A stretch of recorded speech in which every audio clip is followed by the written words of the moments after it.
I think the wealth creation here is very SME focused, basically. Whether it's SME startup, I don't see a distinction anymore. To me now, it's just, can you build a profitable business? Yeah, I have this philosophy that I think people don't agree with me, but we're in a broken Windows era of Southeast Asia, and the only way, in my opinion, the Windows get fixed is some of these people are behind bars. Welcome to Analyse Asia, the premier podcast dedicated to dissecting the pulse of business, technology, and media in Asia. I'm Bernard Leong, and this reunion is a long time coming. With me today, two very old friends, and I think it started all before Analyse Asia has even been started. Do we have a date? We started somewhere around 2009. I mean, can we say that we 2009? started before podcasting was even a thing? Yes, about there. And the other thing I would say is, can you imagine if we had just kept going? We would own the whole Asia ecosystem, but because no one was doing it then, right? It's a weekly show, man. It was so tiring. We can always restart it back. Nowadays, people like retro anyway. That's good. I know. I'm just saying, like, if you had those years in arrears, as in we had kept going. Well, now we have nice setups here, like in Portster, When Singapore. did you pick up and do Analyse Asia? That was 2014, 2nd of September. So you about a 5 year in between when we stopped. No, we stopped somewhere around 2012. That's what I'm saying. We were so early. It was crazy. I mean, it's all. It was like manual files. You'd upload the files. Oh my God! Do you remember? There's no Zoom. Yeah, There was It was Skype, Skype, remember? you know? We had a Yeah. Skype recording plugin that uses it. Yeah. I want to first introduce you all. Why don't you introduce yourself? Maybe I start with Daniel first, Daniel, and then we go come to Smitty, who's now also a podcaster. You have come back He's into the guest. game. He's the guest. I'm the guest. Yes. Like, hi, I'm Daniel from Malaysia. I run a community of entrepreneurs, semi-retired back in the... Can you explain the retired thing? I'm confused. Yeah. I think about 6 years back, I fell ill. I told my partner to buy me out. And so we had cash. Like, okay, sure. And I just decided to focus on my health, focus a lot on my health, travel. Then I end up building a community of, I think we have now 230,000 members now. Wow. Yeah, so, but it's just for fun, pretty much. Malaysia community. Malaysia community, yeah. Got it. Yeah. Yeah, and you come to Singapore more often these days, right? Yes. I'm in Singapore for personal and business reasons too. Yeah. Good reasons, Yeah, Smitty. I'll leave that. I'm gonna guess. But come on, Smitty, you should introduce yourself now. Now you're a podcaster as well. It's not so much that. So yeah, it's Smitty or Michael.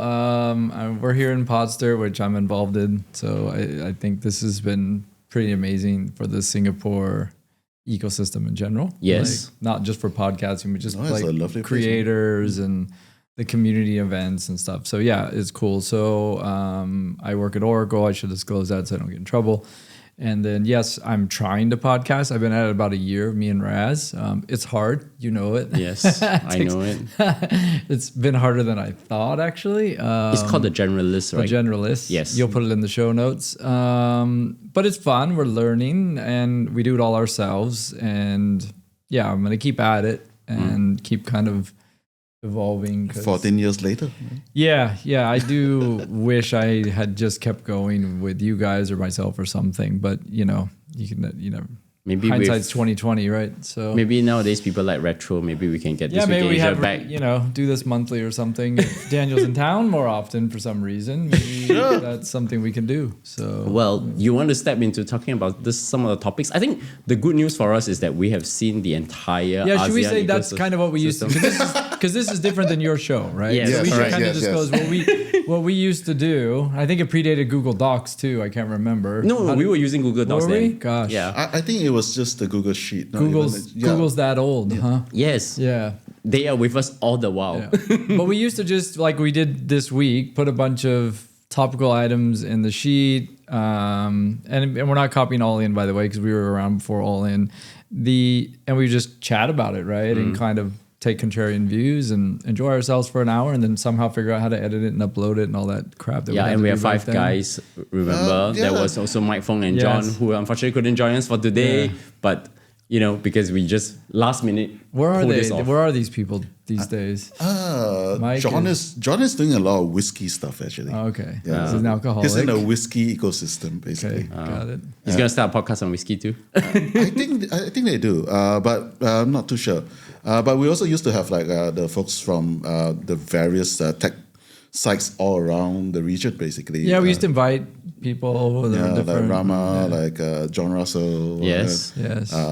Quite a number of random folks, actually. I keep trying to get John on, but he never leaves Bangkok. So, Yep. hey, John, if you're listening, You can go get your to butt over to Foster Singapore. might be get a partner in Thailand to Yeah, do it. there are studios, I believe. Yeah. There's one there, I think. Hey, last I saw John was at a wedding. which is like- Yeah, no. So let's get in. So like, and it's not just this area having a problem. I just heard on one of the shows where I was listening in my car where it's like, tech ride home, right? Where like 18% of the latest rounds for like the non-AI related stuff have all been down rounds in the States, which is a pretty big number. Yeah. Now you see it happening here. Sorry, we'll name names. It's no offense to people. What Ninja Van, what Cut in Half, arguably probably always overvalued. Now it's just coming into reality. I hear there's more coming along those lines because there's a cycle these guys that all need to raise because they haven't in a couple of years. There's no way it's going to be done and normal.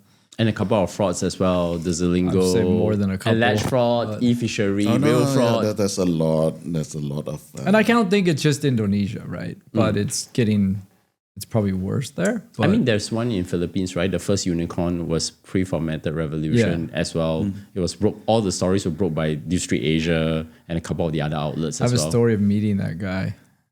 Tell me. Yeah, it was like it was for the VC stuff, and it was when I was at Seed Plus, right? And they wanted to meet. There was something in Singapore because they were here, and I'm obviously here, and they like wanted to meet, and it was this really weird, like, oh, it has to be exactly this time at this cafe or something, and I was like, look, like here's my schedule, like I can't make that time, and then it was basically like, oh, then we don't want to meet you. It's like, okay, fine.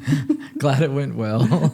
Like, yeah, you always, to me, like there's always these optics of when people are a little too weird and demanding, it kind of tells you something. Like, yeah, that was a big one. I think E-Fisheries is epic.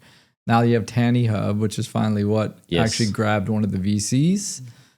I'll leave that one alone because I know that person too. But yeah, but you could imagine where there's smoke, there's fire. There must be many more of them. The E-Fishery thing is getting actually pretty scary because it's kind of like, it's pretty sophisticated because it was round tripping and people didn't see it coming. Tani Hub appears to be round tripping. Also the as same well. thing. With the financer being involved. And that's the one thing I wonder with E-Fishery is like, there's probably a financier involved. It seems to be. There's been a few people that, I'm not going to name names. There's a few people that now gone dark on LinkedIn in the Indonesian ecosystem that are part of that circle of financiers. You can't ampersand them anymore and they don't post. So one wonders what's going on. But I don't see how you do something at the scale of a fishery where there wasn't the capital stack somewhat involved.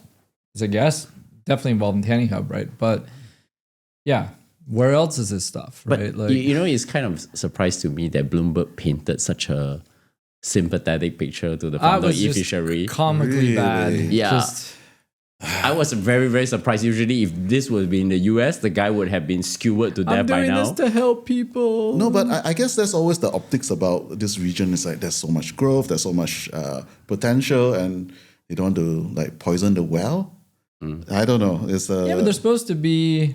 This is the Bloomberg. I think where Gruber, every time he writes about Bloomberg, he writes, this is the thing that did the thing about the chips that turned out to be fake and they've never recounted it, right? Yes, so something like that. They're just people too, let's be honest. But yeah, that was a comically bad, like, let's make this guy like a hometown hero who happened to make a mistake. Yeah, but like I see Jeremy in his podcast keep talking about this. I think a lot of the local community are really frustrated about what had just happened. With that article or just in general? In general, I think. Well, I think it's, if you talk to anybody, the funds are having a hard time raising money. The startups are having a hard time raising money. I know a few fairly good friends in the Indonesian ecosystem, and they're basically like, we're screwed. Like, even if we're legit, we're having a hard time raising money. And I have this philosophy that I think people don't agree with me, but if I think I have to look this up. I think it's in the 70s or something. And it was Mayor Giuliani, I think, who's kind of a nut job himself. But he had this philosophy that if you have broken windows, and it's called the whole broken windows, you got to go fix them up to make the place look better. Otherwise, people won't. And I think personally, and I'm definitely a curmudgeon at this point, we're in a broken Windows era of Southeast Asia. And the only way, in my opinion, the Windows get fixed is some of these people are behind bars.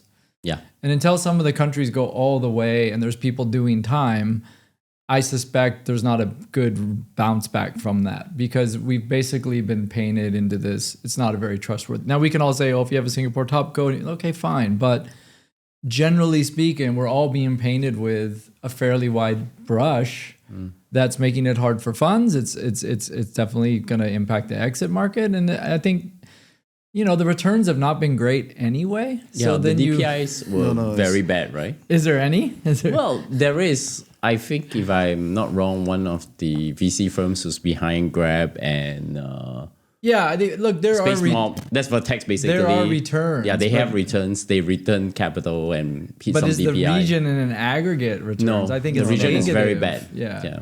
I mean, I heard from somebody when I was at the E27 show where someone joked that seriously, they said that in one quarter, the only DPI came out of E-Fisheries and secondaries. And of course, that's all, and that's the other thing that makes me mad. Some people have made money from being able to sell their inflated shares. But right? yeah, there's actually a stat that one of our partners pulled up. I think the paper is not out yet in probably September.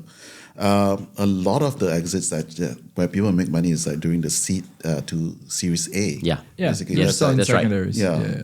And anything beyond that is like you're just like sitting waiting for go to strike. But it's going to be difficult, right? Because there's some seed funds still available, but now there's no more A, B rounds. I think B rounds are virtually gone. Yeah. A, I think, is in danger of disappearing because the VC funds, even they get to the third fund, they cannot proceed because the DPI is so freaking low. I think their first fund are in trouble as well. Then where are we going to go? No, and it's about time for them to actually return the fund anyway. So, well, Dershine is one of the, because again, I get painted with this. I'm just so negative, but I'm still here. Brush. Dershine's pretty good at that's the founder about this. Angel Central, right? Yeah, and sold his startup. No capital. And he talks a lot about that, there's kind of a reckoning that has to happen, right? And he even wrote Ninja Van's one of the pieces of it had to be cut in half. And his view is a lot of things that's coming and funds and maybe some people getting in trouble. And then on the other side of this, maybe there's a reset around B2B. Because remember, this also has this B2C era that didn't really work, not enough B2B. Thinking Southeast Asia is this autonomous addressable market, and it's not, right? We know that. And then also probably not enough beat of the world type of startups that, it's all got to have a reset. And I know from talking to people like Tiong and Jeremy Tan, of course they're believers and they'll say the most positive things they can because it's the business they're in. But I think generally everybody feels like it needs to get cleaned up, right? Yeah. But then you also see bootstrap companies do well. And I want to be very clear here, and I've been saying which category are you in with your startup? Sorry, yeah, what? My current category, I'm currently in the AI space and I'm trying to just seed strap one No, round. do you raise? Do you? I did. You did family and friends, right? Angels and angels. Okay, angels, but then not VCs. Yeah.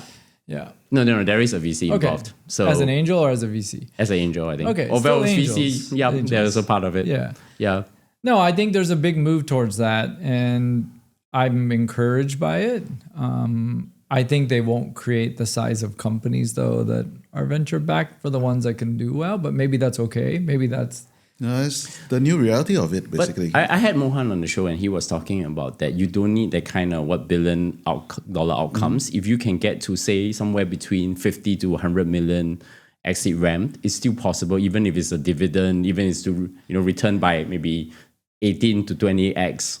That is actually I think founders can do quite well. There's the one listing that's happening at SGX. It's HR tech. Yeah, basically. and it's not a lot of funds raised. They own a lot of it, and a few $100 million IPO is going to put more money in their pocket than probably a couple percentage ownership of something that's 100. It's actually a HR software. Surprisingly, it's old, right? And you would be surprised if I tell you Airbus, Rolls-Royce, a lot of the European companies are customers of this particular Just software. classic enterprise software. Right? Yes, it's a classic enterprise software. The interface is not great. It's like a 1990s type of software. Yeah, but it works makes for them. money. It works for them. Yeah. It makes money.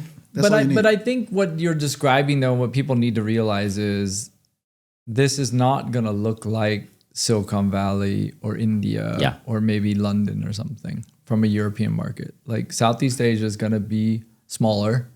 The outcomes are going to be smaller than and I don't, but that wasn't what was intended or what people thought could happen, or you wouldn't have seen a $40 billion SPAC in our backyard if people were thinking in terms of hundreds of millions of dollars, right? That's right. So for some people, I don't know if that, like my hypothesis for a lot of people when I talk to them and you're in the startup land and you're in B2B is like, get on a plane, move to America. You could have a bigger business if you want. Now, if what you want is this lifestyle and live here, you're probably going to need to reset the bar a little bit. It's not going to look like the Valley. Yeah, it's not going to look like the Valley. And even the way I'm thinking about my business now is actually outside of Singapore, in the more developed cities of Asia Pacific. When I'm not talking about the likes of going to KL or Thailand in Southeast Asia, I'm going to the likes of Australia, New Zealand, Japan, Korea, or maybe the top tier cities of say Asia, not Southeast Asia. Yeah, not Southeast Asia, right? Even Taiwan is considered a pretty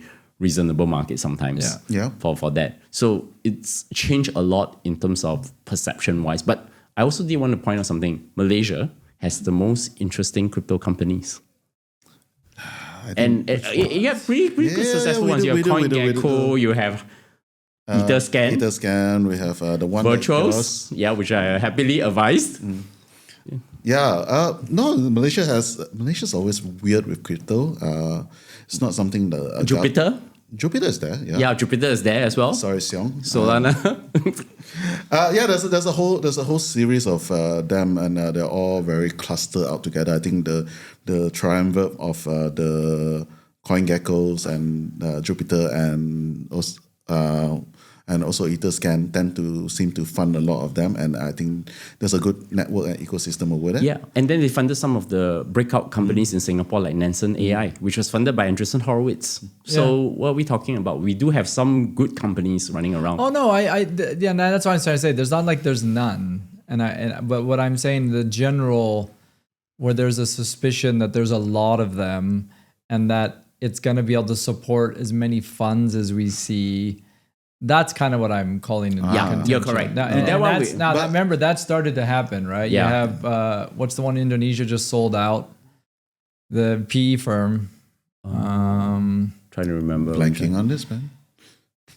The one that was I'll get it. Keep talking. Yeah, well, I was gonna say the crypto companies are not like their market is not Malaysia, not Singapore, not Southeast Asia. No, it's global. Yeah, it's global. Yeah. So it's global since day one mostly. So that's the reality of But you know what I like about the Malaysian crypto companies is that they are also the angel investors to some of the most interesting crypto companies, whether it's in the region as well, and they have all been I think it's a culture for them. They take bets basically, like whenever there's a new project or something like that, they stick bets.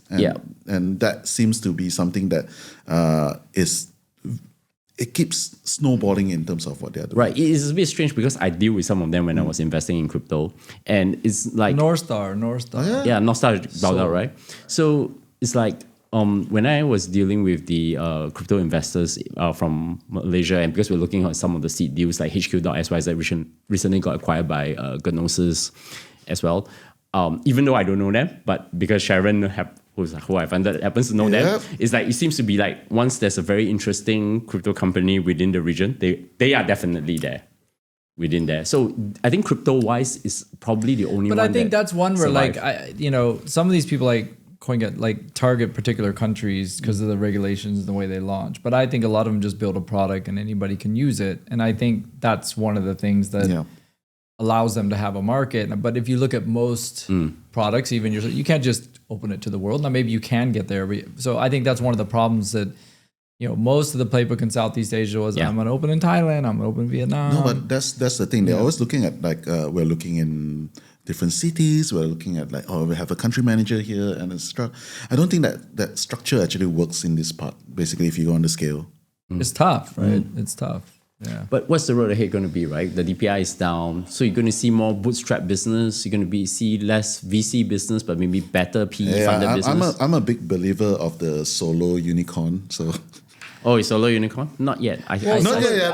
I mean, it was just like we're aging to that. I think the solopreneur thing's real. Yes. But again, these are not going to create monster companies. Now that's okay, right? I'm not saying it. No, so no, I still it's- think it's a different ecosystem. But I agree that with AI and with what some people are doing, smaller companies with less capital are going to be able to build businesses. And if they choose to be here, we could say their companies are here. I still don't see a lot of them here, though, to be honest with you. No, not yet. the AI builder... Or they're not talking about themselves. No. The AI builder ecosystem is relatively small. I think a lot of it are still in what I call the product market fit stage. That includes myself too.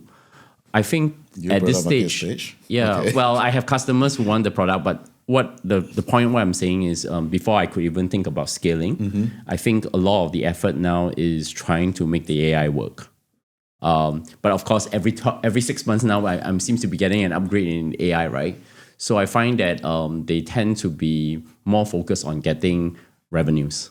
I spoke to a couple of Silicon Valley founders based here and flies back to Bay Area every 6 months. Yeah. It's as if like they just treat here as some development center and then they just move back.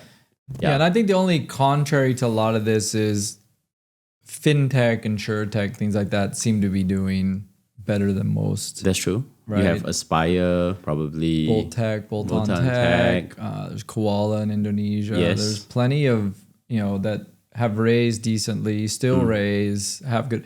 And I put that in like what I kind of think of as the finance stack. Yeah. And I think that has worked in the region. And that's built some pretty big companies. What's the one in Australia? The payments one? Airwallex. Yes. So, but that's kind of like a small portion of the overall startup thing. But I think if you still look at the funding charts, they get the majority of the money. But you Yeah, see, they do. I always find it very weird when people say Australia is like barren, but they have Canva, Atlassian. I don't know why people actually say that, to be honest with seriously, you. I agree with you, right? Like there's some people just tell me Australia has nothing. No, this is Well, not there's true. those guys down there. Have you been hearing about Main Code? Yeah. David Lempers. He came from a AWS and then did a crypto thing, and that's funded this. I believe so. This thing called Main Code. What they're building is they want to build sovereign, made in Australia AI stack. The whole thing. Wow. Basically says like ChatGPT, but for Australia, where the data, what it does and everything is made by them, like hand rolled. So I do think you see a lot of innovation in Australia. Yeah. But their markets are not big enough in themselves to support, like a Canva could never be big in Australia alone. But I think that's why it works. That's no different than when you talk to Raz about Israel. No startup in Israel thinks about the Israeli market. That's right. They immediately are, and that's the thing. Like, he always been baffled by this place, right? He's been here about 2.5 years now, and he's always been kind of baffled. Where he says, you should just be more like Israel, But that's the funny thing. Like we've been talking about this 14 years back. Yeah. And we're still talking about the same thing. Because there was a different narrative, right? And we have to admit we were all part of that different narrative. Let's be clear. I don't want to say that I'm perfect and said we should all do B2B or whatever, but it was a different narrative. But they're literally told or thought from day one that they'd have no market there. They go to US very quickly. They get funds quite quickly. He's baffled at the risk aversion of Asian VCs and the lack of big concentrated bets. But what would you bet on? Because a lot of things are not trying, that's why I've always been impressed by Razer, where it's truly is a global company. Yep. I probably don't know enough about all the origins. Well, the Razer story is a little bit different because the angels, the super angels that back him, one of them was it's called the HP Mafia. Yeah. HP alumni, they call it. In fact, most of today's MDs of maybe the different things like the Oracle, most of them retired recently, but they are all part of the angel network and they funded Razer. And what they did was to get Razer into Silicon Valley and essentially it's sold to US but built in Singapore. Yeah. I think Supabase is a very interesting company. Yeah, it doesn't get talked about enough. Yeah. They're actually not They're in the US now, right? well, they're not Singaporean. They're built in no, Singapore. I wouldn't even actually like. They're not really here, right? Like I think the BD guys here and It was a COVID project. yeah. So Yeah. that's why. So they were stuck here, but the one founder's back in New Zealand, and the other one's in US. Yes. And one's here, and they're 100% remote anyway.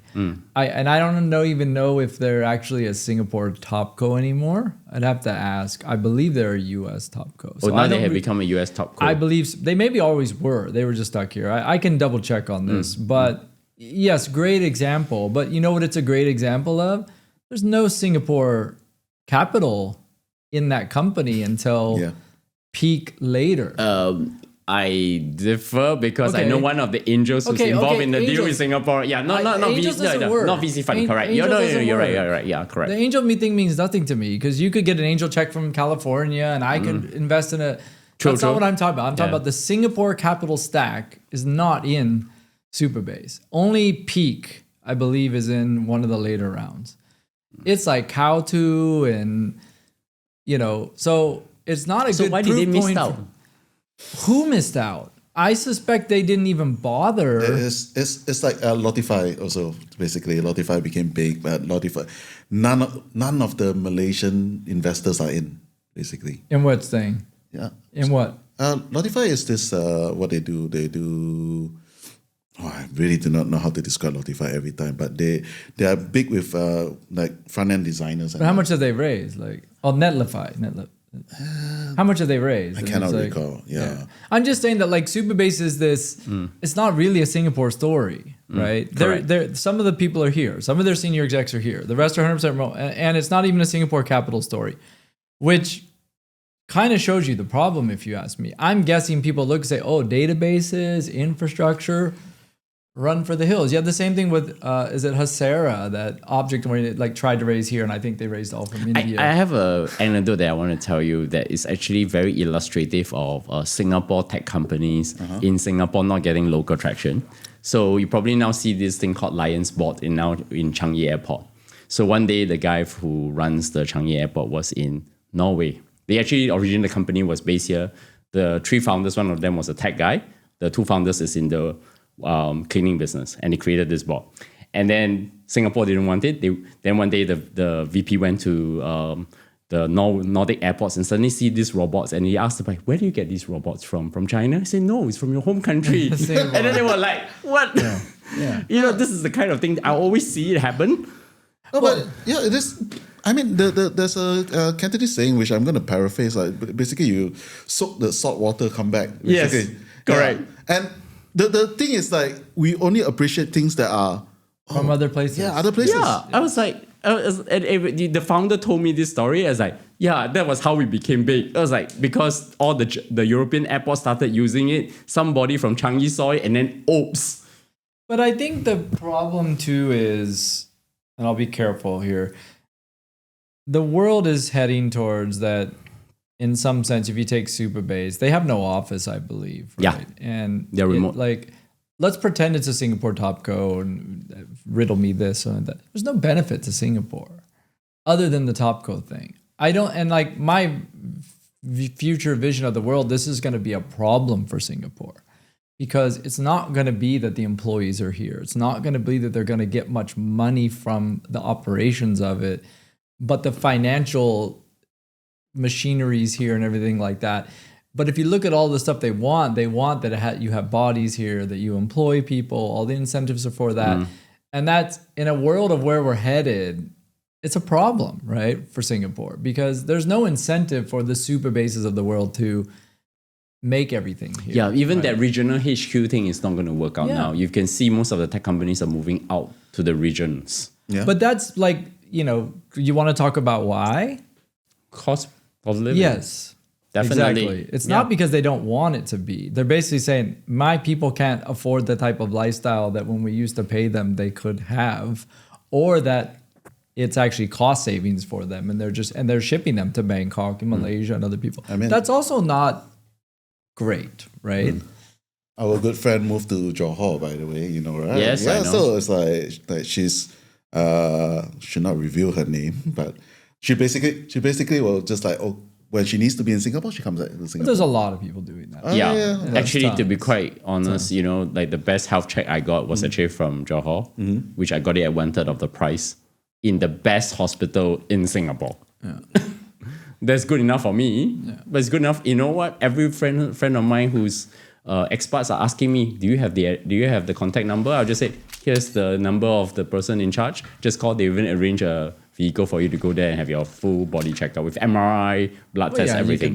Same, you go to Bangkok and like Same with Bangkok, right? But you know, but I guess what I'm saying is, what does the future hold for all this? If you're saying like, if we kind of bring this back to the startup ecosystem, right? I just want to add one more variable into the mix. It's actually one of the things that has been happening in the region is also Chinese founders. I know we don't meet them often. I do meet some of them. As in through some coming of- here From to China. found their thing here, right? Yeah, I have met like the largest equivalent of CVET in China, and they're doing 4 times larger than what CVET is doing in the US. And the founder has just set up here, very quiet, started building Because relationships. they don't want to do it in China. Yes. Right. Like Yeah. that's and that's a testament to Singapore. Don't get me wrong. And Yeah. maybe those are some of the inevitable Consequences. which is, but I think that's a good thing. Yeah, you're getting the 996 founders showing up here. I'm more worried about them than thinking about a US founder coming to Singapore. No, I'm not worried about US founder. Yeah, I'm worried about China's speed more As than in to be your competitor. Yeah. Yeah. it can happen. Yeah. Don't be so surprised. Well, you see it in the F&B industry, right? People are talking a lot about. And all I shall the I shall Chinese not name restaurants I shall not setting name up shop. VCs, but I know a very well known VC from China who moved here, and she only looks for Chinese founders in Southeast Asia. Yeah, because of what she believes is the work ethic of Yes, them and because stuff like that. she has seen the best of the Alis, the Baidus. Of course, you know, for her, they are- everybody is. You need to be in the bar, right? China speed. You and I spent a bit time in China on and off, and then you know it's like crazy. Like it's one of those things that I'm like, okay, I'm not gonna even touch. Well, I know like some Indian kind of super angels that they're literally like, we won't touch Southeast Asia because frankly we think no one's actually working hard enough because they're all too comfortable already. Yeah. And I think it's probably a fair statement, right? Yeah. I think it's a fair statement. Yeah. Because And I feel like working 007, but if my surroundings, nobody's working, why should I care? Yeah, right? yeah. Like, and I'm not saying people should work that way, but what I'm trying to say is this vision that of the size and velocity and let's say exits that would get created, it's all going to come down, or let's say it never got up to a huge notch because there's none of the pieces to make it so. Right. That's my general. And I always tell people, if you really have the talent, you should go to the US and Well, or go India to or your China. market, wherever your market is. Well, but your market's wherever you want it created. Yeah. Do math. How big is the market here for X or Y or Z? It's not big enough for most things, right? Now, again, if your ambitions are a little bit more reasonable in that I don't need a lot of capital and I can build and I can still, sell something for 40 or 50 million dollars where I'm pocketing 25 or 30 and there's no capital gains tax, that's a pretty good outcome. Yeah, it's and I don't know why more people don't see that and celebrate it and get into it. You're starting to see that because of the search funds. So the search fund thing is happening now in Explain Singapore. that concept because I think a lot of So people don't. it's get basically it, right? what I Like you call look for something. Yeah, it's a mini PE business. Yeah. Okay. Think about it as a mini PE. think Basically, what you do is you have you do a search fund. You say, okay, I want to raise 40 million. Okay. Yeah. I have found this business to acquire. And these are not sexy business. These are things like maybe a company that used to do ball bearings, but they are ball bearing supplier to say Bosch. Yeah. Or something like that. And what I can do is I can turn the capital properly, and then I make it very efficient and I run it as more than the big PE. Yeah. And then usually about probably 6 to 12 years, they will just flip it up. And this is your kind of what you talk about, right? The 40, 50 million business. But in the search fund context, because they raise from a group of LPs, like a VC business, the founders typically only get up to, the management usually gets up to somewhere around 10 to 20%. 20% if you're really lucky, but most of them 10%. 10%. On there. So that's the... No, I think there's a bunch of alternative models that, if I didn't have mouths to feed and school bills and stuff, I'd probably be a little bit more aggressive, something I talk about. But I think there's distressed things to buy Yes. in Southeast Asia that have been overfunded and That's right. overvalued. And I've been involved in one of these deals personally. And you're talking to people and say, do you want zero? Because if it doesn't raise any more money and goes out of business, it's zero. Or would you like to take a haircut that may be half or more, and we will keep operating this thing? And by the way, a lot of your high paid employees are going to have to go along outside of the deal because that's one of the reasons the place doesn't make money. And then you turn around and make these things work. I think this can be done, multiple of them, kind of like roll-ups of the thing. And I know of people that are looking into this. I think there's, with AI and what you're talking about, there's a different way of even doing venture studio work. Or solopreneur work, but multiple of them. You still see John Bannerbear is somebody I always love to talk to because he's doing this. I think he's on his third company now, lives in Bali and never raised a dime. And, he used to do his open startup thing and he was approaching 500,000-600,000 USD in revenue on company one. And I think he's on company 3 now, right? Like this can be done, but I would still say as an ecosystem, we don't talk about it that much. It's not that we because don't it's not talk as about interesting, right? No. Let's be clear. We talk about it, except the mainstream media not talking about it. I guess it's not that it's not interesting, but it's like it's like, okay, this is consistent revenue. Where's the exit? There's not maybe as much to write about, but there also probably hasn't been enough sales of these things because that piques people. Well, some don't, but I think they don't need to sell. No, you don't need to because you think about it, what the AI revolution has brought about. I mean, for me now, I'm just going to the PE funds or the search funds and say, hey, I know you're rolling up this target market. I happen to be the one doing the digital transformation for these guys, and these PE guys are like, well, you can help us to improve efficiency. We'll give you the whole customer. You just come and build it for us. That is actually a great business to do. Yeah. But I don't see a lot of founders in the tech space thinking like that. They'll tell me, but Bernard, it's so dirty. What's so dirty about doing that? But this is the lagging indicator of this region basically because you're correct. And I have people who in the startup world, they got into a garlic business basically. 10 mil PAT, ringgit of course, but hey, that's really good, really good. Yeah, just like the ball bearings business. I'm not joking. There's a friend of mine rolling up mom and pop laundry shops. That seems to be the search fund joke actually all the time. So there's other things to do, right? And it's just like that's a different ecosystem from the traditional raise capital, have funds, invest in things. And again, I have always said I felt what's broken is there's no exits. Still isn't. I feel also there's another problem. I find this is my current feeling with a lot of founders because of the 2021, 2022. I find that every founder I met is always wanted to fundraise for the next stage. And I keep telling them you can make a profitable business without that. And that's what Dershing talks a lot about. That they've raised way ahead of what they need. That's right. So I actually don't understand why would you want to raise. Like I actually like getting some distress calls sometimes and then trying to talk the founder out and just tell them who are your customers. Like I start asking those kind of questions. Well, I think there's a whole cohort of these that remember they haven't become profitable with that money anyway. There's a whole cohort of these that need to raise. Correct. That are either going to take the haircut or go out of business or become profitable because there's no checks for most of them. I don't think the VCs are funding or fixing any of these that's what I told my team when I did my first race, right? I just said, guys, this is all the money we're going to have. Yeah. Good luck. If we are dead, we are dead. Very SIA of you. Why? Oh, that's the mandate for SIA. This is the amount of money. Yeah. You're not going to get any extra. Ta-da. Yeah.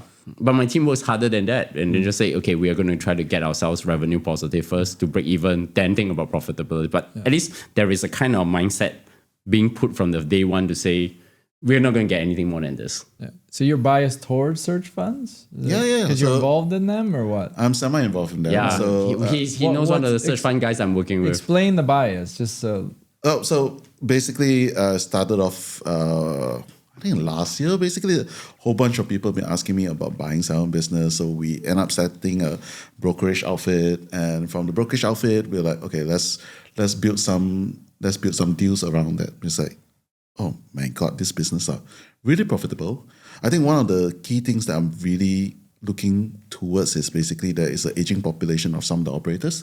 So 2030 is where Malaysia is officially an aging population. And talking to them is like, okay. And the other question for us is always like this, is like, okay, there's AI. There's this whole question of AI. Like, can AI disrupt a garlic business?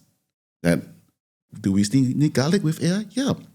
So this is why I'm very optimistic about it. So we're raising partially for some of the funds, so more SPV focused. So very specific, either to do roll-ups and stuff like that. But specifically, we're working with a couple of partners, including some of the partners that Bernard mentioned. I think we can do a shout out to GenCap, basically. Yeah, GenCap, Eric is running it. He used to be an ex-startup founder, and he has now gone to the search fund side, and he's looking to basically acquire profitable business, roll them up, and really make it into a big business. And I think that is a very sustainable model. No, it is. There's nothing sexy. That's the Nothing fun, sexy. that's the fun part. Okay, but like, is there something sexy about heavily funded money-losing startups with no exits? Why did we find that attractive? I think there's drama for that. Basically. I think it's just because the way we write about it and talk about it. I don't actually think, again, like, until you show me more people with Ferraris in the parking lots in Singapore, because those are expensive, that have come from startup wealth, I don't understand where the sexiness thing has come from. Again, that's because it's modeled after another region or two where that creates large wealth. We've had all components of it, but the wealth creation. That's right. Well, then it isn't that attractive. I think the wealth creation here is very SME focused, basically. I find that actually now, whether it's SME startup, I don't see a distinction anymore. To me now, it's just, can you build a profitable business? Yeah, I agree. That's the But remember, benchmark. you're still going to have dynamics like a Supabase that truly is Correct. I am not venture-backed, phenomenally ridiculous growth. Right? Okay, those will exist, and if they exist, great for them because they have good venture-backed business. And venture capital shouldn't be funding every business. Like, I remember you wrote this article about, you know, just because I roll the dice and say that the other five should be out, I shouldn't be funding the other five, right? Exactly. I agree with you. I agree with you on that. I think that was the correct mindset to tell some of these founders who keep wanting to raise the next round. What is the next round? Yeah. The round is now. Get profitable, get fit, get lean, get mean, right? So And your revenue is funding, right? You know, and I think there's a guy like Alex Dweck is the COO of NAS.io, right? He's based here, and he was at Grab. He was a growth guy at Grab and everything. And one of the things that his view on this is we don't have a hero around here or a very outspoken person who's run this playbook and has created wealth in multiple businesses talking about it. Now, they may be here, don't get me wrong, but you don't see them anywhere. So take like in the States, Alex Hormozy. I mean, there's like 10 I can think of. I know the one that just does all the storage facilities. You have a bunch of people in the US ecosystem that are also popular on YouTube or podcasts that espouse this playbook only, not raising funds, multiple businesses, very wealthy. You know, Alex Hormozy is like ridiculously wealthy. Yeah, and those from gyms, right? And then he's done other things. Yeah, Cody Sanchez. Yeah, Cody Sanchez. You know what I'm saying? Like, and what Alex says, there is no Cody Chan says Alex Hormozy for Southeast Asia. And that's actually, I think, if you get back to where you model things, we've been modeling something that doesn't work in Southeast Asia, but we have no other model that we are modeling where it works and there's a personality attached to it. But do you really need the personality? No. Yes. So someone I think so. I think to inspire the next generation, yes, but I think a lot of the business owners... I'm not saying you can't do it without a personality, but I'm saying is you're not going to have it, the excitement and the volume and the, in my opinion, the like activity around it, because there's you know, you have nobody to kind of say they've done that. So just like you, when I was on my way, I was listening to a podcast about talking about China, and the one thing I think it was Lex Friedman asking this Chinese economist, now a professor in London School of Economics, and she said And Lex Friedman asked the same question. Why is there not like any other entrepreneur like Jack Ma, And then she's like, well, if you are a Chinese entrepreneur and you're really worried about that one day everything is taken away from you, you shouldn't speak up. But that's a different problem, right? Because But I also think that there is some I don't kind think of... that's the case here, right? Like, because you have other things that are celebrated. I'm just saying, I don't think there's like a training camp of this type of information, because if you go and talk to people, what they think they should do is do a startup, raise money. They think that's the model, right? And you have so many people doing it. We all know there's so much posers in the ecosystem, and there was plenty of capital to hand this money. It would be nice to have a different role model, right? And I think some of the other funds are talking about B2B, and like Jeremy Tan with like, I think it's the Rhino thing. And so like you see some elements of this, and I think it's improving, but you still don't have the more of like what I think of as the portfolio builder who is in tech, who is in Southeast Asia, crushing it, multiple businesses, never raised a dime from anybody. You could say you know these people. I'd love to have some names. You don't see them. No. Now maybe they don't want to be seen. They don't want to be seen.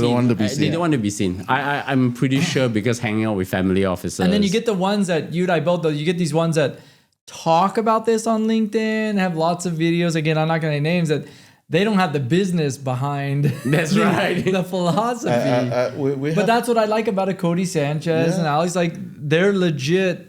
The personality and legit creating ridiculous sums of wealth and writing books. Is like, I'm just saying, I wish there was some of that in Southeast Asia. I think a lot of them don't. So, for example, Ian, Zeus founder, basically, Zeus was mostly, he had an exit earlier with his Hermo. Then he mostly bootstrapped Zeus to a certain point. It's profitable. Zeus Coffee. Yeah, Zeus Coffee. Yeah. They only starting taking investment when they start to scale, actually. Yeah. So I love that thing. It's one business. Yeah, that's one I'm business, talking about the portfolio guys. I know. Right? So I mean, he has some other stuff, but it's nothing as big as Zeus, basically. Yeah. Well, when we talk about this, do you see now, like for example, Grab? I know they just had a pretty good quarter. Yeah, they're coming into their own, but I forget what the market cap is. Does anybody know? It's still below the price of the spectrum. It proves the point though of like they were only really meant to be the size that they are, and they're gonna do great and start throwing a lot of cash. Right? But they also been buying a lot of traditional business, and they're gonna get expensive, and you won't use them as much, right? And I remember listening to the All In with Brad on it, and he said that like, and I just like choked on I think the coffee in the car because he goes, there's not a day goes by where the average Singaporean is like booking their ride, buying their insurance, and getting their noodles, and have their wallet all from. And I'm like, I want to like, it's where you wish you could pick up the phone and they would have to answer. You go, dude, are you smoking crack? It's like I try all 3 ride things. I hardly buy the food from them because it's expensive. I'm definitely not putting my money into their wallet. And like, no, I don't buy my insurance through them either. So however you modeled this 40 billion, if it's based on what you just said, no wonder why the numbers were just ridiculous. Okay, let me give you another anecdote. Because of Analyse Asia, I get hedge funds from the US calling me, asking me, is Lazada real? Is Grab real? Well, look at Shopee. Those are the questions they ask me. Isn't Shopee back to record valuation? Yes. And I actually had a lot of Shopee, made some money, and then it just cratered. Yes. But Shopee's now SEA.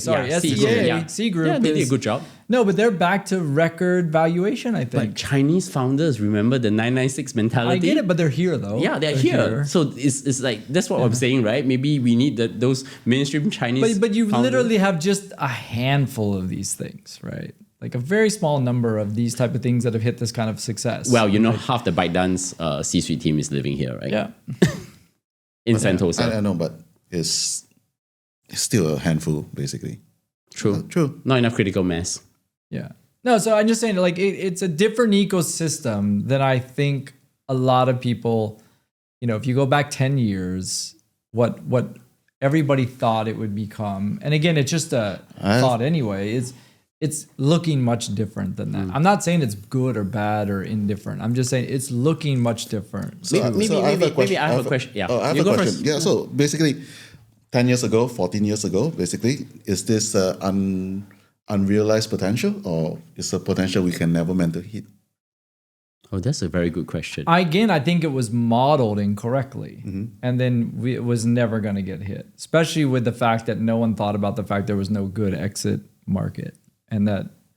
No, we talked about that. I remember we talked about it. No good stock exchanges, no regional stock exchange. You know, I'm continually baffled. We need to like look through like. No. I'm willing to issue a bet. You, me, we have always said the exit RAM was bad. Yeah. Not enough stock. The stock exchange. I mean, SGS doesn't allow dual share structure and all the. I mean, and expensive to list. Yeah, like, and I've always been baffled why there still isn't even to this day some thought about a regional startup bourse in ASEAN. Now it's because everybody doesn't want to set their ego aside and work together. I get it, but you could imagine it working, right? I could at least. Yeah, I could imagine it working. Where you could do these $50, $100 million things, and the Thais can buy it, and the Malaysians can buy it, and then like it could be done. And you would think SGX and MAS would have to lead that charge, but I know these other countries are going to put their ego down because they're going to say their exchanges are bigger than ours. But whatever, like but I always thought in lieu of that not happening.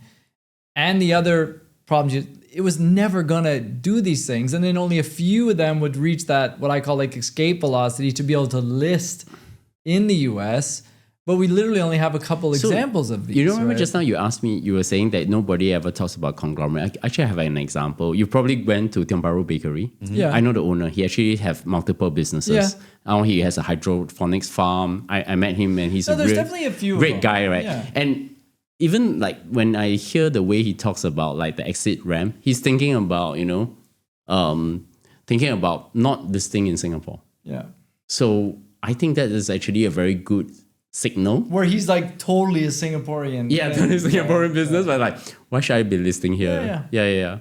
No, and I've always been like somewhat enamored with the Bangladeshi ecosystem, right? Because now again, the proof is not in the pudding yet, but if ShopUp, which combined with that Dubai entity and Peter Thiel funded it, goes public, it's going to be a quicker road and more value than almost anything that's come out of Southeast Asia, except for a Grab and a few things, all completely from Bangladesh, start to finish. Again, I don't think a lot of it, ASEAN VCs in it, even though the accelerators are in it. And then you got multiple of these. You got Prio Shop, you got one in the insurance thing. And then if you want to see 996, it's that crew, right? Like straight up. It's Bangladeshi founders, lived overseas, learned how things work, got help from Singapore, go into Bangladesh, and very, very strong work ethic, working towards profitability for a lot of these companies, raised good funds with an eye towards going public. That to me is gonna show some competition to Southeast Asia because, and again, they're pretty honest about it. It's like one island. It's one. It's a huge demographic. It's all mostly the same language. What's the demographic there? For the size of it, a few 100 million people. It's got, fast internet, but it's also like doesn't have a bunch of things like the wallets and the insurance and and it's kind of got that like India velocity to it with some of the Southeast Asian thinking for how to build stuff, right? So just now when he asked that question, right, it's about what's the same. And I think we all talk about the lack of exit and all that, right? But maybe just take a reflection back. And I want to ask the reverse question.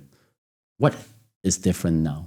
Because I think when we first started off that 14 years ago, more white hair? Or? No, I think so.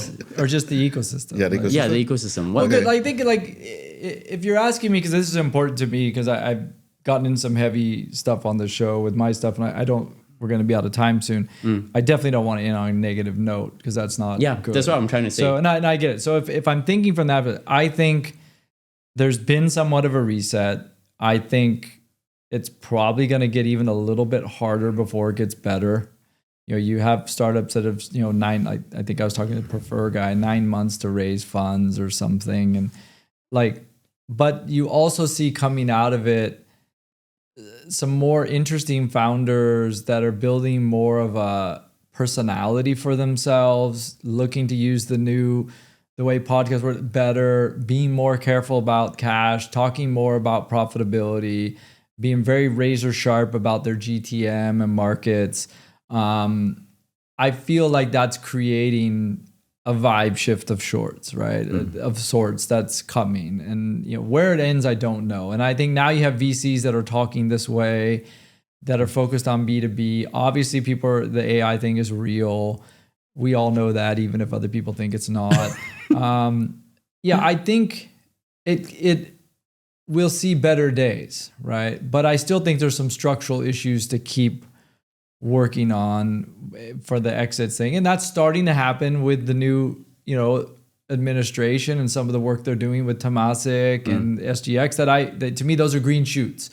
I think if we keep heading in that direction, I suspect it'll look a lot different than it thought it could have looked like, and it'll look a lot different today, but maybe it's a better thing. But I'm not quite sure exactly what it's going to be. But I feel more positive that the dialogue is happening around this, right? I think people were quite quiet about it for a long time. And I think now people are just openly. Maybe we are. I think people have been bruised, basically. Yeah. And it's a recovery period. You have licked your wounds. And I'm honestly optimistic, basically, both on the tech side and on the taking over traditional business side, like over it. Strangely more optimistic than last time, actually, in terms of like a smaller team, you can build it lower cost, you can get distribution through a lot of channels, basically. So yeah, that's my thought. I just think I'm always optimistic, so Yes, I've always you been are. keeping optimistic. I've been This in the is a game. spectrum, like And I'm the still getting into the game. optimistic. No. I appreciate. No, I like what Smithy is saying. Sometimes I think he's saying the things that a lot of us don't want to say it, and I feel like you're right. Even if like It's not so much a right thing. It's just, and I always have to put some preambles out there. I'm not a founder. I did wear a VC hat for enough years to feel like I understand how it works and tried to give it a shot. I'm not a founder. I have helped people raise money. I have not raised my own, and I sit on some boards. So I feel like I'm enough of an insider. But again, I'm not a founder, and I'm always careful to say that what you do and some other people do, I have not done and maybe don't know how to do. And I know that you would have to be more positive than I am because of the chair you sit in. You would have to be. Where I'm more of a pundit and a curmudgeon that's looking at it and having my... No, but I think that's the thing. But that's okay. Yeah, right? that's the thing we need, basically. There's no right or wrong, right? Yeah, I'm reflecting about coming to this whole 10, 11 years. I'm just well, it's still great to have you guys as friends, having private coffees. And when we think about it, probably we should do more of this often. Yeah. Right? Yeah. Let's see how this goes. Let's see how the traffic is. But yeah. No, and I think that there's not enough of this, right? Because if you think of the shows maybe you tune into, I listen to yours. I don't know how many people listen to mine. I'm listening in. I'm watching the video, by the way. But let's be honest. I suspect the majority of your listening is US-based content, or maybe China because you can listen in Chinese. I don't know. How much of what you listen to and learn from and model comes from Southeast Asia creators? Very Zero? few. Just be honest. No, Maybe- I listen about 3. Yeah, and let's put them in the show notes because I think it's be good. Because I'll put mine, but Jeremy? you don't. No. Jeremy. Okay, I'm not. But there's just a handful of them. Jeremy, you already 2. Yeah, And I now listen to Christine because she's in UAE and she's covering the UAE scene. Yeah. So there's 3 already. So it's getting better, and I think Podster is also helping. But you know what I'm saying? I would bet 80% of your consumption, just like with movies, is coming from, I won't say it's the US, but let's say out of this ecosystem. But I suspect a lot of you. So in closing, I'm hoping right? to see that improve. Okay, give me your recommendations then. For stuff, Any recommendations? I always like to close off, we are in general? Yeah. Like what inspired you recently? My closing question. I feel very strongly that I need to help create content that is meaningful and useful to people because I feel like there's not enough of it emanating from this region. And like, I don't talk a lot about that from the notion of the generalist, because Raz and I but that's what I feel like. And when I talked to Alan soon, like it gave me more of almost like a burden on me that like, I'm hoping people learn from it, and I'm hoping I'm surfacing people that people haven't seen before because they're not the famous people. And, you know, that for me is what, and I'm hoping it brings more discourse and dialogue. And you know, I always say leaves the place better than when we leave it. That's what I hope to do. It's not easy, and I'm not saying it's even working, but that's what I'm think about doing. Right? Daniel? Oh, this is a hard pick. Maybe the coffee break, actually. So it's a daily newsletter in Malaysia that... Email. Yeah, email newsletter, daily stuff. It's a summary of news, happenings around, and Aaron, the guy who curates it, basically will throw in a lot of random startup-y stuff. His full disclosure, he's one of my advisor, basically. Yeah. Coffee talk. Coffee break. Yeah. Coffee break. So cool stuff, actually. It seems like someone, the way I would describe it seems like someone who has ADD and decided these are the news that I need to read, basically. So yeah, that would be mine. Just one last question. How do the audience find you? Definitely, please plug your show. Yeah, I mean, it's the Generalist. You'll put it in the link. Just go to I YouTube, will definitely the put it on Generalist. the link. But LinkedIn is, you know, where I'm mostly doing stuff. I'm not on social that much outside of LinkedIn. So I've been very quiet, so trying to be more active on LinkedIn, but Instagram will be probably where I'm at. If not, you can find me in my group, basically. Yeah. Okay, and of course you have all three of us here. Many thanks, guys. Really that was fun. Thanks for Thank you for the very much. reunion did this episode, and I think let's do more of this. Yeah. More often. Really missed this. Yeah. It was good. Thanks. Yeah. Awesome.